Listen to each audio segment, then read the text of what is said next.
This channel is devoted to sharing strange, eerie, and downright chilling stories from across the internet. For many, there's something oddly comforting about drifting off to sleep with a creepy, tale-like bedtime stories with a shadowy twist. My goal is to bring you these haunting narratives, helping you unwind, relax, and maybe get just a little spooked before you sleep. No one in the unmarked SUV spoke again until they pulled into the Willow Creek police station lot, easing into a spot marked staff vehicles only. Robert turned to face the woman who had coached his son. Emma Kendall's festival cap was tilted, giving her a slightly disheveled look. Her runner's tee was untucked on one side, her face slick with sweat. In that moment, she looked as guilty as sin, but her eyes locked onto Robert's, wide and silently reproachful. The question burned too hot to hold back. Why him, Emma? Why Frank Peterson? Was he in your youth program this year? Were you watching him? Or was it just a spur-of-the-moment thing? Emma opened her mouth to protest her innocence, then stopped. What was the use? Robert wouldn't hear her, not yet. None of them would. Better to wait. It was tough, but it might save time later. Go on, Robert said, voice low, almost gentle. You wanted to talk before. Tell me now. Explain it, right here before we step out. I'll wait for my lawyer, Emma said. If you're clean, Yarrow said. You don't need one. Clear this up and we'll drive you home. Still holding Robert's gaze, Emma spoke so softly it was barely audible. This is wrong. You didn't even check where I was on Tuesday, did you? I never thought you'd do this. She paused, then added, You jerk. Robert had no plan to admit he'd briefly discussed alibis with Petrov, the DA. Willow Creek was small. Asking around could have tipped Emma off. We didn't need to check in this case, he said, opening his door. Let's get you booked, printed, and photographed before your lawyer shows. Emma.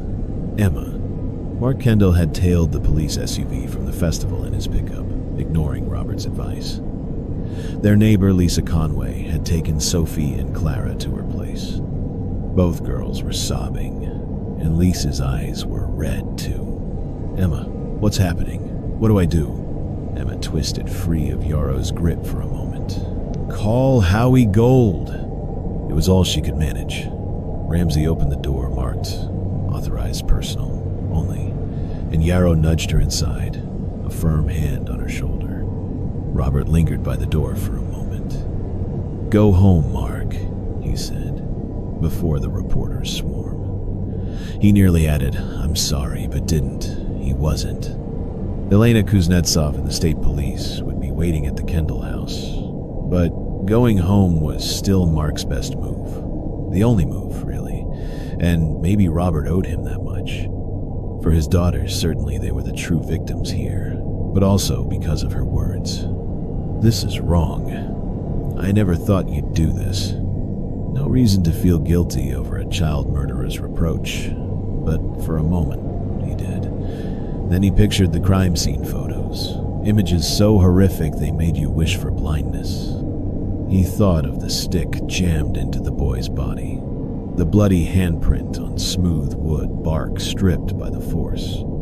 Ivan Petrov had laid it out plainly. Robert had agreed, as had Judge Harlan, who signed the warrants. First, the case was airtight. Everything they needed was in hand. Second, giving Emma time risked her fleeing, forcing a manhunt before she could target another Frank Peterson. Statement of Mr. Riley Turner. July 13th, 7:45 a.m. Interviewed by Detective Robert Ellison. I'm showing you 6 photographs of different women. I'd like you to pick the one you saw behind Hank's bar on the evening of July 10th. No rush. Don't need to think. That's her, number 2. Coach Emma. Can't believe it, she coached my kid in soccer. She coached mine, too. Thank you, Mr. Turner. The needle's too kind. They ought to lock her away forever. Mark Kendall pulled into the parking lot of the Dairy Queen on Elm Street, fumbling for his phone. His hand shook and it slipped to the floorboard. Leaning down to grab it, he banged his head on the dashboard and broke into sobs again. He scrolled through his contacts, finding Howie Gold's number not because the Kendalls kept a lawyer on speed dial, but because Howie had co-coached youth soccer with Emma for the past 2 seasons. The call connected on the second ring. "Howie, it's Mark Kendall, Emma's husband?" As if they hadn't shared monthly barbecues since 2016. "Mark? You're crying. What's wrong?" The weight of it was so crushing he couldn't speak at first. "Mark, still there? Were you in a crash or something?" "I'm here. It's not me, it's Emma. They've arrested her. Robert Ellison arrested her for killing that boy. They said it was for Frank Peterson's murder." "What? You're pulling my leg, right?" "She wasn't even in town." The words came out in a wail, and he hated how he sounded like a kid throwing a fit, but he couldn't stop. "They cuffed her, and they said cops are at the house. Where are Sophie and Clara?" "With Lisa Conway from down the street. They're okay for now." But after watching their mother hauled away in handcuffs, how okay could they be? He touched his forehead, wondering if the dashboard had left a bruise, wondering why it mattered. Would reporters be waiting, snapping photos of a mark and spinning tales that Emma had struck him? "Howie, can you help us?" "Of course." "They took Emma to the station?" "Yes, in cuffs." "Okay, I'm heading there now. Go home, Mark. See what the police want. If they've got a search warrant, that's likely why they're there. Reddit. Check what they're taking. Let them in, but keep quiet. Got that? Don't say a word." "Yeah. The Peterson boy was killed last Tuesday, I think." A murmur in the background, Howie, then a woman, probably his wife, Ellen. "Yeah, Tuesday. Where was Emma that day?" "Oakville. She was..." "Don't tell me now, the cops might ask. They'll try all sorts of questions. Say you're staying silent on your lawyer's advice. Clear?" "Okay. I won't talk. Where are you?" He knew the spot, but glanced at the sign to be sure. "Dairy Queen on Elm. Pulled in to call you. Can you drive?" He almost mentioned the bump on his head, then didn't. "Yeah. Take 3 deep breaths, then drive home. Speed limit. Signal every turn. Does Emma have a computer?" "Sure, in her office. An iPad too, though she rarely uses it. We've both got laptops. The girls have their tablets. And phones, of course. Sophie got hers for her birthday a few months back. They'll list what they're taking. Keep your own tally. Can they just take our stuff? It's like something from a dictatorship. They can take what the warrant allows, but track it. Do the girls have their phones? They're glued to those things. Good. The cops might ask for yours. Say no. What if they grab it anyway? They can't if you're not charged. Go now. I'll meet you soon. We'll fix this." "Thank you, Howie." Tears welled again. "Thank you so much." "You bet. Speed limit, full stops, blinkers." He hung up. Mark shifted into drive, then back to park. 3 deep breaths. This is a nightmare, but it'll be brief.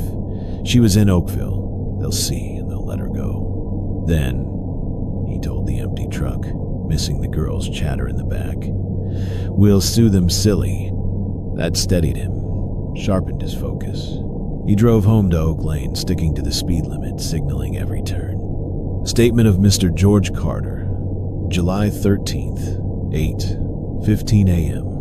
Interviewed by Officer Ronald Whitaker. "Thanks for coming in, Mr. Carter. I'm showing you 6 photos of different women. Pick the one you saw behind Hank's bar on July 10th evening. Take your time. No need.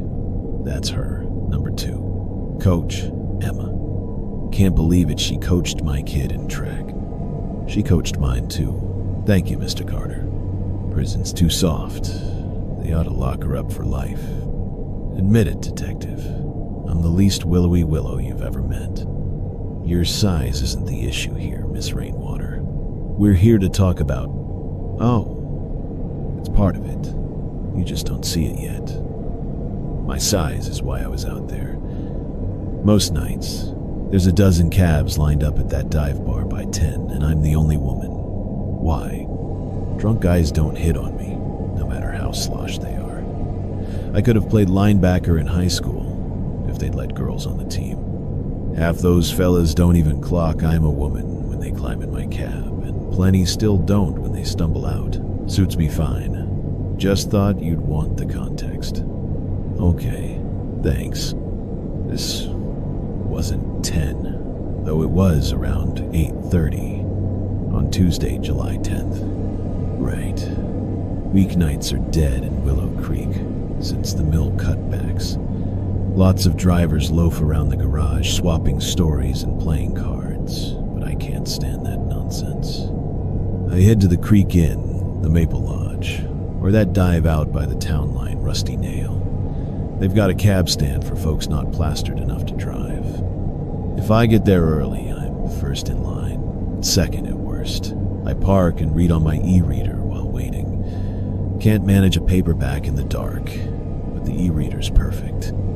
Best damn invention, if you'll excuse my lingo for a sec. If you could tell me, I'm getting there, but I tell things my way. Always have since I was a kid, so hush. I know what you're after, and I'll give it to you here and in court. When they send that kid killer to rot, I'll throw on my boots and dance till I drop. We good? We're good. That night, early as it was, I was the only cab. Didn't see her go in. Got a hunch, though, and I'd bet a tenner I'm right. I don't think she went for the dancers. I think she slipped in just before I pulled up, maybe to call a cab. You'd win that bet. Your dispatcher, Cliff Embry, was on that night. That's right. Embry told the caller to check the cab stand. Said a cab would be there soon, if not already. Call logged at 8:42. Sounds about right. So she walks out, straight to my cab. What was she wearing? Jeans and a decent button-up shirt. Jeans were worn but clean. Shirt was light blue. I think tough to tell under those parking lot lights. Had a belt with a fancy buckle, some kind of bird, maybe an eagle. Rodeo vibe. At first, I pegged her for a mill worker who dodged the layoffs, or maybe a warehouse clerk. Then she leaned down, and I saw it was Emma Kendall. You're sure? Swear on it. Those lot lights are bright, as noon keeps the fights and deals at bay. Plus, I help out with youth basketball at the rec center. Mixed teams, mostly boys. Kendall showed up some weekends, sat with the parents, watched the kids. Said she was scouting for soccer talent. Claimed you could spot a kid's agility in hoops. I bought it, fool that I was. Probably sizing up which one she'd target. Sick creep. Scouting talent, my big old backside. Did you mention recognizing her? You bet. I don't do subtle. Said, hey Emma, your husband know you're out here? She goes, had some business to wrap up, I said. Business involve a bar stool and a stage? She says, call your dispatcher, let him know I'm set. So I say, sure thing. Heading home, Coach Emma? She says, nope, take me to Benton, the bus depot. I say, that's a $35 ride. She goes, get me there for the night bus to Houston and I'll tip you $15. So I say, hop in, Coach, let's roll. You drove her to the bus depot in Benton? Sure did. Got her there with time to catch the Houston run. Did you chat on the way? You seem like the chatty type. Oh, my tongue's a runaway train. Asked her about the youth soccer league, if her team'd make the finals. She says, I'm counting on a win, like pulling teeth, right? Bet she was stewing over what she'd done, plotting her escape. Kills the small talk, I reckon. My question for you, detective, why'd she come back to Willow Creek? Why not bolt across Texas to Mexico? What else did she say? Not much. Said she'd try to catch a wink. Closed her eyes. But I think she was faking. Maybe watching me.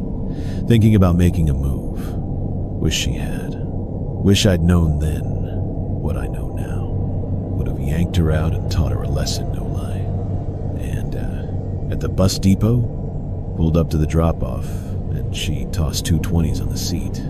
I started to say, give Mark my best, but she was already gone. Did she duck into the Rusty Nail to change in the restroom? Because her clothes had blood on them. Upsetting 6 photos of different women on the table. All a bit like Coach Emma. Take your... No need. That's her, right there. Kendall. Grab her, and if she fights, all the better.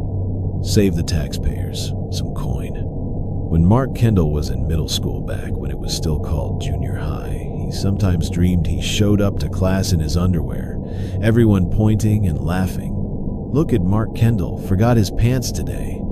By high school, the dream evolved. He'd arrive, dressed, but realize a massive exam was about to start, and he hadn't cracked a book. Turning off Elm Street onto Oak Lane, those old fears of exposure and failure flooded back, but this time, no waking up would bring relief. In his driveway sat a police cruiser, a near twin to the one that had whisked Emma away. Behind it was a van labeled Willow Creek Mobile Forensics in bold blue letters. Flanking the driveway were 2 black state police SUVs, their light bars flashing in the fading daylight. 4 burly troopers, their wide-brimmed hats making them loom like giants, stood on the sidewalk, legs apart as if claiming the space. Worst of all were the neighbors, gathered on their lawns, staring. Did they know why the police had descended on the tidy Kendall split level? With phones buzzing, Mark bet most already did, and they'd spread the word to the rest. One trooper stepped into the street, raising a hand. Mark stopped and rolled down his window. "Are you Mark Kendall, sir?" "Yes. I can't get into my garage with those vehicles blocking my driveway." "Park at the curb behind the cruiser," the trooper said, pointing. Mark wanted to lean out and yell, "My driveway, my garage, move your junk." Instead, he pulled over and stepped out, his bladder aching. He hadn't noticed the urge until now. Maybe not since Emma was cuffed at the festival. Another trooper was speaking into a shoulder mic, and from around the house's corner, walkie-talkie in hand, came a sight that tipped the evening into pure absurdity. A heavily pregnant woman in a sleeveless polka dot dress, waddling with the distinctive gait of late pregnancy. She cut across the Kendall lawn, unfazed. No smile crossed her face as she approached.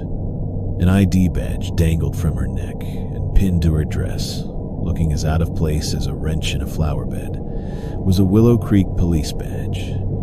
"Mr. Kendall, I'm Detective Elena Kuznetsov." She offered her hand. Mark didn't take it. Though Howie Gold had already warned him, he asked, "What do you want?" Kuznetsov glanced past him. A trooper with sergeant stripes on his sleeve stood there holding a document. "Mr. Kendall, I'm Sergeant Unel Salazar. We have a warrant to search this residence and seize items belonging to your wife, Emma Louise Kendall." Mark grabbed the paper. Search warrant blared at the top in bold type, followed by legal jargon. It was signed at the bottom by Judge Harlan, dated today, issued hours ago. He flipped it over, frowning. "It's blank. Does that mean you can take anything? Even her socks?" Kuznetsov, knowing they'd likely grab anything from the laundry hamper, said, "It's at our discretion, Mr. Kendall." "Your discretion? What is this, some police state?" Kuznetsov shifted, discomfort flickering not from the question, Mark thought, but from the weight of her pregnancy. She should have been home, feet up, AC cranked, not here on a muggy July night. Mark didn't care. His head throbbed, his bladder pulsed, and tears stung his eyes. "We're investigating the worst crime in Willow Creek in my 20 years on the force," Kuznetsov said. "We'll take what the warrant allows. We waited for you out of courtesy." "To hell with your courtesy. If I'd been late, what? You'd have busted the door down?" "That'd be a last resort," Salazar said, "but within our rights, as the warrant states." "Come inside," Kuznetsov said, almost coaxing. "You don't want to be out here when the news crews roll up." Mark relented, sensing this was the first of many concessions. His privacy, his family's peace. Emma, would he lose her? 2? No, the accusation was ludicrous. They might as well claim she'd robbed a bank. Fine, but I'm not talking, so don't bother. And you can't have my phone. My lawyer said so. That's fine, Kuznetsov said. If you're not charged, we can't take it. He fumbled the house key, hands shaking too much to aim it. Kuznetsov didn't grab it, but steadied his hand, guiding the key into the lock. From behind, Mr. Kendall, is it true your wife was arrested for Frank Peterson's murder? Stay on the sidewalk, the trooper barked, not one step closer. Mr. Kendall. Inside, Mark collapsed onto the hall bench, where Sophie and Clara usually tied their sneakers in winter, where Emma sometimes sat to review her coaching notes. Kuznetsov eased down beside him with a sigh, her hip brushing his. The contact felt intrusive, but he was too drained to move. His bladder screamed. "Sergeant Salazar," Kuznetsov called. "We need the bathroom." Salazar, already gloved in blue, returned from the kitchen. "The men need to use it too. Is there a downstairs bathroom?" Kuznetsov asked Mark. "Yeah, off the laundry room. Emma remodeled it last spring." "Good, Sergeant. Start there and hurry." To Mark. "Does Emma have an office?" "Just a corner of the living room," he said. "Thanks. That's your next stop, Sergeant." She turned back. "One question while we wait?" "No." Kuznetsov ignored him. "Notice anything strange about Emma's behavior lately?" Mark gave a bitter laugh. "What? Like she was plotting a murder? Pacing and muttering like a villain? Pregnancy cloud your brain, detective? That's a no then. Leave me alone." Kuznetsov leaned back, hands resting on her belly. Mark's mind flashed to something Gavin Holt had said after practice last week. Emma's been off, like she's distracted or fighting a cold. "Mr. Kendall? What? You look like you remembered something." "I remembered sitting next to you. Feels like being next to a furnace that snores." Color flared in Kuznetsov's cheeks. Mark felt a stab of shame for his cruelty, but a grim thrill too'd landed a hit. Salazar returned, holding a clear bag with their downstairs medicine cabinet's contents. Over-the-counter meds, a tube of Emma's arthritis cream. "Bathroom's clear." "You first," Kuznetsov said. Mark didn't hesitate. He'd have let the pregnant woman go first another time, but not now. He shut the door and saw the toilet tank lid askew. They'd rummaged inside, probably hunting drugs. Sitting, he buried his face in his hands, avoiding the mirror's reflection of the mess. Would he bring Sophie and Clara back tonight, lead them through the TV lights already gathering outside? If not here, where? A motel? The reporters would track them down, of course they would. When he emerged, Kuznetsov took her turn. Mark slipped into the living room, unwilling to share the bench again. The cops were tearing through Emma's desk, ransacking it, drawers yanked out, papers strewn on the floor. Her laptop was disassembled, components tagged with yellow stickers like clearance items. An hour ago, my biggest worry was the relay race finals, Mark thought. Kuznetsov returned. "Much better," she said, settling at the living room table. "For about 10 minutes anyway." Mark's jaw tightened.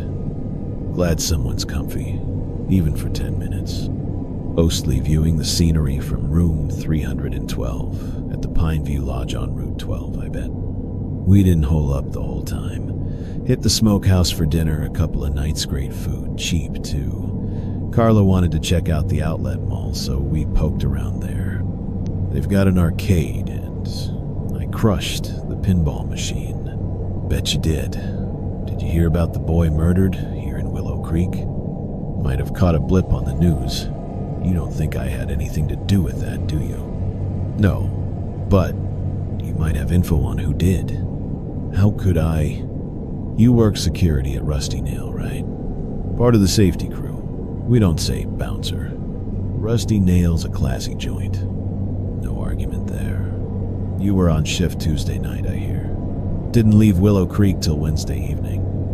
Was it Tony Reese who told you me and Carla went to Oakville? Yeah. We got a deal at that lodge because Tony's cousin runs it.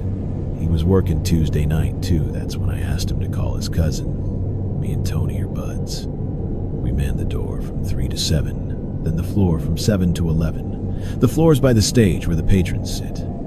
Tony also mentioned you spotted someone familiar around 8:30. Oh, Coach Emma, you don't think she's the one who killed that kid, do you? Emma Kendall's solid. Coach Tony's cousins in youth soccer and track. I was shocked to see her at our spot, but not floored. You wouldn't believe some of the folks we get: bankers, teachers, even a preacher or two. Like they say about Vegas, what happens at the nail stays at the nail. Sure, you're as tight-lipped as a vault. Laugh if you want, but we are. Gotta be discreet to keep the regulars coming back. For the record, when you say Coach Emma, you mean Emma Kendall. Yep. Tell me how you saw her. We don't stay glued to the floor, okay? Job's more than that.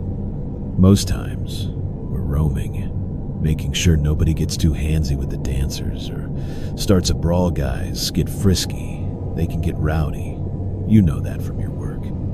The floor is the hot spot for trouble, so one of us is always there.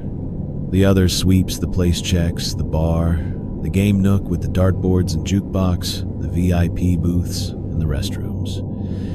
That's where deals go down, and if we catch them, we shut it down and boot the culprits, says the guy with a rap sheet for possession and intent to distribute. With respect, that's low. I've been clean 7 years, go to meetings and everything, want a breathalyzer, happy to blow. No need, and props on staying straight. So, around 8:30, you were circulating. Right. I swung by the bar, then headed down the hall to peek in the men's room. That's where I saw Coach Emma just hanging up the payphone. Only one of the two works back there. She looked off, kind of spaced out. You drifted there for a second, just recalling. She seemed out of it, like she was rattled. You really think she did that, kid? I figured she was just thrown because it was her first time in a place like Rusty Nail. Some folks get that way, makes them act weird. Or maybe she was buzzed. I said, "Hey coach, how's your soccer squad shaping up?" She gave me this blank stare, like she didn't know me, even though I went to most of the soccer matches Stevie and Stan played in, and I told her about a trick play for the goalie, which she never used because she said it was too much for kids. But if they can handle fractions, they can handle a play like that, don't you think? You sure it was Emma Kendall? No doubt. She said the team was looking good, mentioned she stopped to call a cab. Sounded like when I used to say I bought those car mags for the reviews, not the ads. I played along customers always right at the nail, as long as they're not grabbing dancers. Told her there might be a cab outside already. She said the dispatcher mentioned that, thanked me, and headed out. What was she wearing? Light blue shirt, jeans, belt with a bird buckle falcon maybe. Nice boots, pricey looking, caught my eye. Was anyone else around who might have seen her? Saw a couple of regulars nod her way as she left. Don't know their names, and good luck tracking them. Lots of guys don't fess up to hitting the nail. Not surprised she got noticed though. Emma's kind of a big deal around here. Got some community award a while back, saw it in the Herald. Willow Creek's small of everyone's face is familiar, especially if you've got kids in sports. Parents know Coach Emma from soccer or track. Thanks, Claude. This helps. One more thing. Not a biggie, but creepy, if she really killed that kid. Go ahead. Just a fluke, nobody's fault. She was leaving to check for a cab, right? I stuck out my hand and said, "Thanks for all you did for Tony's cousins, Coach. They're wild kids, tough with their folks splitting up. You kept them busy."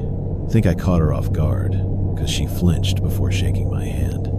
Had a firm grip, though. See this little scratch on my hand? Her thumbnail got me when we shook.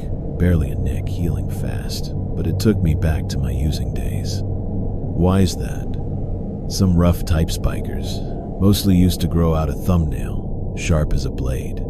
Called it their stash nail, for scooping powder. Gave me a shiver, that's all. After the public arrest at the festival relay race, Robert Ellison knew he couldn't play the sympathetic cop in any good cop, bad cop routine, so he leaned against the interview room wall, arms crossed, observing silently. He braced for another piercing glare, but Emma Kendall only flicked her eyes toward him, expressionless, before focusing on Ivan Petrov, who sat across the table in one of 3 chairs. Watching Petrov now, Robert saw why he'd climbed so fast. Outside the one-way glass, the DA had seemed youthful for his role. Facing the woman accused of Frank Peterson's murder, he looked even younger, like a law clerk mistakenly assigned to grill a major suspect. A stubborn tuft of hair sticking up at the crown added to the part he played. Eager rookie, thrilled to be here. Tell me anything, his wide, curious eyes seemed to say. I'll buy it. First day on the big stage, and I'm too green to know better. Ms. Kendall, Petrov began. I'm with the county DA's office. You are the county DA's office, Robert thought. You're wasting your time, Emma said. I'm not talking until my lawyer gets here, but I will say you're looking at a hefty lawsuit for wrongful arrest. I get that you're upset, Petrov said, voice earnest. Anyone would be. Maybe we can sort this out right now. Can you tell me where you were when Frank Peterson was killed?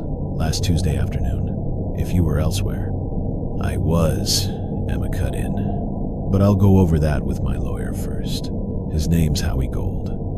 When he arrives, I want to speak with him privately. That's my right, isn't it? Innocent until proven guilty? Sharp pivot, Robert thought. A seasoned crook couldn't have dodged better. Absolutely, Petrov said, nodding.